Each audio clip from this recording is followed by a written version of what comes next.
regardez les positions des leaders européens. À mon avis, c'est hypocrisie pure sur ces questions. C'est le délire, quoi. C'est vraiment le délire. D'ailleurs, cet ultimatum de Trump, vous le prenez sérieux? Oui, l'ultimatum de Trump, on prend toujours au sérieux ce qu'il dit le Trump, mais l'avantage, c'est qu'il change souvent ce qu'il dit au sérieux. Venir en Russie, venez, on a maintenant les visas électroniques, donc on peut venir en touriste pour 2 semaines, regarder, parler un peu avec les Russes. Les pessimistes en Russie sont déjà tous morts. Hein, et donc, sois parti. Donc je suis là, je suis optimiste. Et avec l'optimisme, je regarde dans le futur. Depuis Moscou, Pierre Tolstoï balance des vérités qui brûlent, sans se soucier des âmes sensibles. Conflit israélo-palestinien, baratin de Trump, fatigue de l'Occident avec Zelensky et Européens qui jouent les hypocrites, il démonte tout, sans filtre. La Russie, un roc qui nargue les sanctions et les ultimatums, prêt à parler, mais pas à se plier. Vous pensiez que l'Occident avait le dernier mot? Détrompez-vous, Tolstoï vous met au défi de voir la réalité en face. Alors on écoute ou on reste dans le déni? C'est parti. Beaucoup de questions également autour du conflit entre l'Israël et la Palestine et toute cette dernière mini-guerre de 10 jours entre l'Iran et Israël avec les États-Unis, ce qui montre à quel point il est difficile de manœuvrer entre tous ces pays dans la région, sachant que la Russie parle avec tout le monde, il y a ses alliés de longue date, et finalement comment rester médiateur fiable dans des conditions de cette paix fragile, très fragile, et dans tout ce qui se passe comme guerre dans la région. On ne peut pas parler de médiation fiable quand il n'y a pas le droit international. Quand on veut, on peut envoyer un avion avec les bombes et bombarder n'importe quel pays qui n'a pas l'arme nucléaire. Vous croyez que si la Russie n'avait pas l'arme nucléaire, on n'était pas démantelé comme la Yougoslavie à la fin des années 90? Non. Donc nous sommes réalistes et à mon avis, il faut d'abord entendre les principes de droit international partout et après qui en fait pour exclure les décisions qui ont pris Netanyahou et Trump sur ce conflit. Parce que l'Iran, c'est pas l'Iran qui a tiré sur l'Israël, c'est l'Israël qui a tiré sur l'Iran. Et la position de la Russie dans le conflit entre Israël et la Palestine, qui ne date pas d'hier, qui ne va pas se terminer demain, et quand on écoute la communication des uns et des autres, il y a ceux qui disent qu'il y a le génocide, d'autres qui disent on défend notre territoire. Comment faire? Puisque la Russie, également l'Union soviétique à l'époque, a été toujours respectée dans la région et était entendue et écoutée. Oui, le problème c'est que notre position n'a pas changé. Nous sommes pour un État indépendant palestinien. Et à mon avis, Israël exagère dans les questions de territoire quand ils disent que c'est leur territoire. Non, c'est eux qui sont venus à un moment vivre sur les territoires de Palestine. Et il faut 2 États indépendants, Israël et Palestine, sur ces territoires. Mais cet accord, il doit être produit des volontés des grands pays. Donc il faut la nouvelle Yalta pour résoudre ce problème. Il n'y a pas de volonté? À mon avis, non. Aujourd'hui, non. Il y a ceux qui regardent sur ce qui a fait Israël à Gaza, qui disent oui, c'est la génocide. Et qu'est-ce que vous allez dire? Ah non, non, on ne va pas dire ça en public, on ne va pas agir, on ne va pas rien faire. Donc regardez les positions des leaders européens. À mon avis, c'est hypocrisie pure sur ces questions. Est-ce que la Russie parle de ces problèmes-là avec les États-Unis en ce moment? Puisque apparemment les États-Unis et la Russie se parlent pratiquement tous les jours.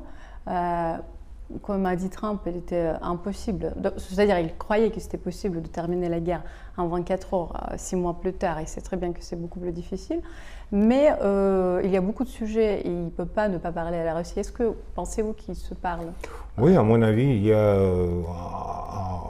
un effort pour rétablir le dialogue des 2 grands pays, quoi. C'est normal. Parler avec les Américains, c'est normal. Avoir le dialogue, c'est normal. Il y aura plus de confiance. avec le dialogue. Quand, à l'époque de précédent président des États-Unis, il y avait cette rupture, à mon avis, c'est beaucoup plus dangereux pour le monde entier.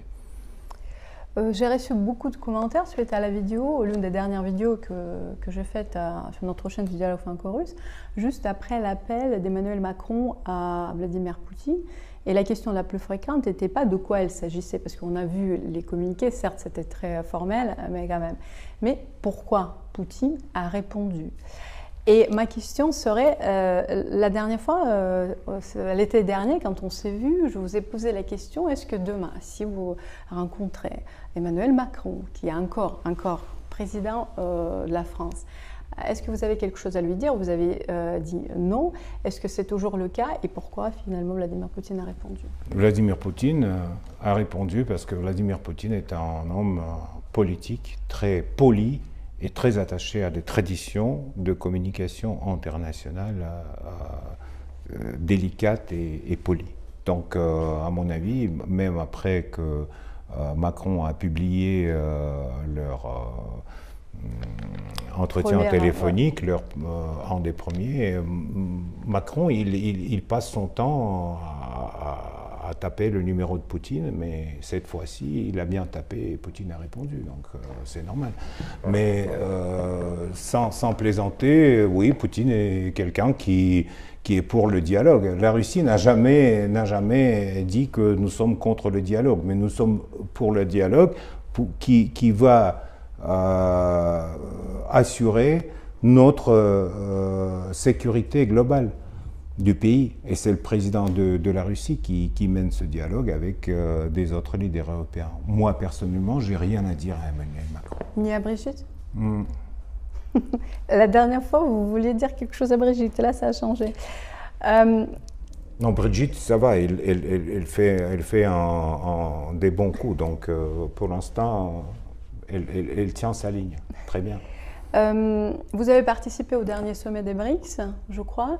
Quel est le meilleur résultat, pour vous de ce sommet? Est-ce qu'il a eu du succès? Il a été très mal médiatisé, très peu médiatisé. On a sur la stade que on essaie avec les partenaires de BRICS de trouver des accords pour rendre le monde plus juste, le monde multipolaire. C'est pas facile parce qu'il y a des différences culturelles, il y a des différences économiques, il y a des différents intérêts politiques des pays, mais on trouve petit à petit, on trouve des points où nous sommes d'accord et on avance. Donc, à mon avis, pour l'instant, il n'y a pas beaucoup de choses à médiatiser. Mais si, par exemple, le président américain Trump menace à des nouveaux tarifs contre les pays de BRICS, cela dit que le dollar est menacé et que les Américains, ils le sentent très bien, qu'ils ne veulent pas un nouveau ordre du monde multipolaire qui va sans doute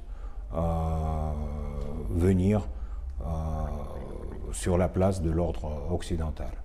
Il s'agit également de la mise en place du nouveau système financier, un peu comme SWIFT, mais le système financier à BRICS, ça va prendre encore combien de temps? Parce qu'en effet, ça peut durer encore des années. Mais je pense que les pays en ont besoin maintenant, bientôt. On va voir. Mais vous savez, avec les changements dans ce domaine, avec les crypto-monnaies, le progrès va venir. Le progrès technique va soutenir cette différenciation dans l'économie mondiale. Que pensez-vous des rumeurs qui disent que l'Occident est un petit peu fatigué, l'Occident, c'est les États-Unis, fatigué de Volodymyr Zelensky, et les États-Unis voudraient le remplacer par M. Zaloujny.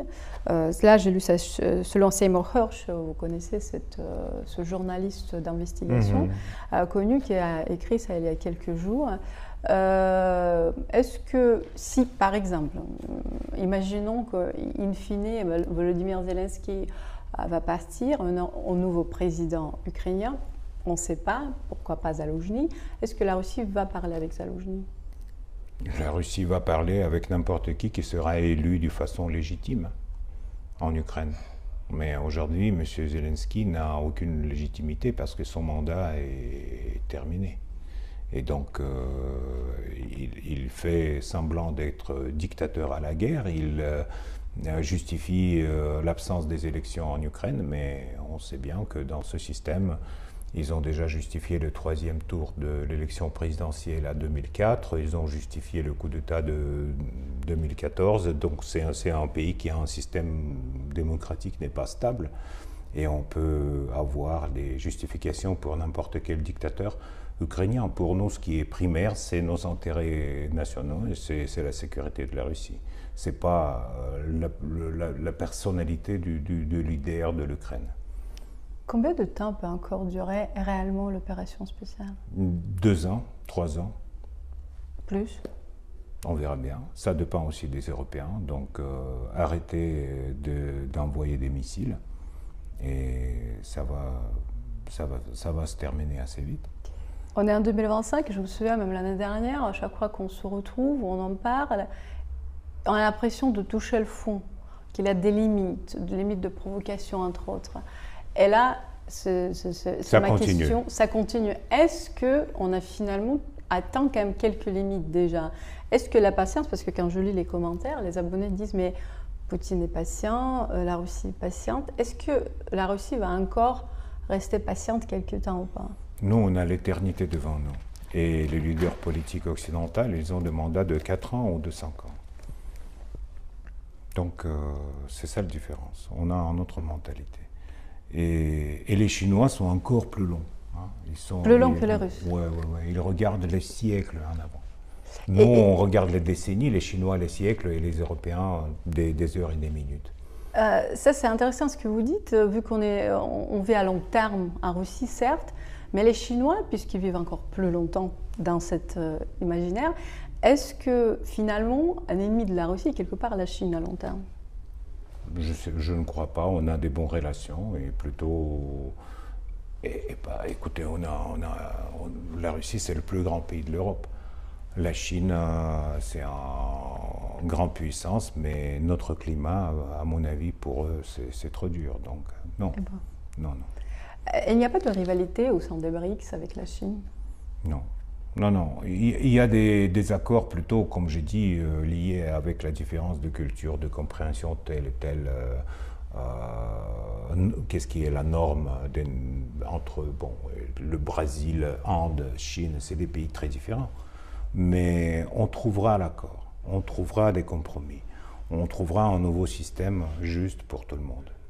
Pourquoi on ne peut pas trouver ces accords avec les Européens, puisque nous, les Russes, on est Parce que les proches. Européens ne veulent pas.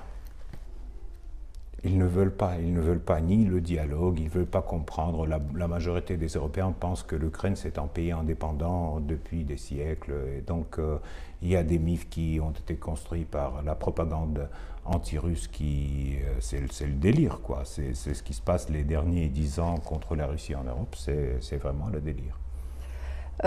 Apparemment, les nouvelles négociations auront lieu entre la Russie et l'Ukraine demain. Donc on est mardi, donc demain c'est mercredi. Vous pensez qu'il y a un espoir quand même? On va encore passer des années à négocier? Non, c'est une négociation sur les questions humanitaires, sur les prisonniers, sur les blessés, ça c'est normal.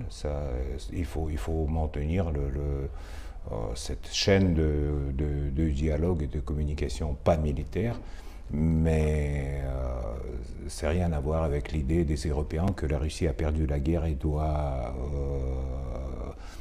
proclamer le cessez-le-feu, etc. On n'a aucune idée de ça. Et quand ils parlent avec nous avec des ultimatums, ça c'est inadmissible.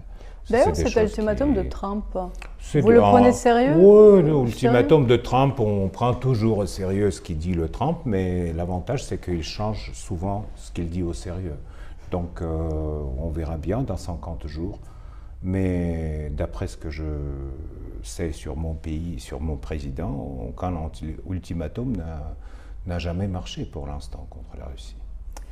Et là, on est un peu au cœur de, vous dites, mécompréhension. On est d'accord là-dessus, au Dialogue franco-russe. On a beaucoup d'abonnés et on a beaucoup d'invités. Et ceux qui viennent, ils sont plutôt russophiles. Ou, en même temps, il n'est pas obligatoire d'être russophile. Il faut juste comprendre, essayer de comprendre l'autre. Essayer d'être neutre, ce qui n'existe pratiquement pas. Que vous avez envie de dire à ces gens-là qui ne comprennent pas la Russie? Comment comprendre la Russie, finalement? Venir en Russie. Venez, on a maintenant les visas électroniques, donc on peut venir en touriste pour 2 semaines, regarder, parler un peu avec les Russes. La majorité dans les villes parle anglais ou quelque part parle français comme moi, donc n'hésitez pas. Venez et regardez vos propres yeux de quoi il s'agit, comment vivent les gens, comment marchent les sanctions européennes, pourquoi l'économie russe n'est pas en ruine. Donc voyez vous-même. La vérité, c'est toujours, il faut voir ses propres yeux. Vous êtes optimiste? Les pessimistes en Russie sont déjà tous morts. Hein, et donc, sois parti. Donc je suis là, je suis optimiste et avec l'optimisme, je regarde dans le futur. Merci beaucoup, Piotr Tolstoï. Merci à vous. Et à vos abonnés.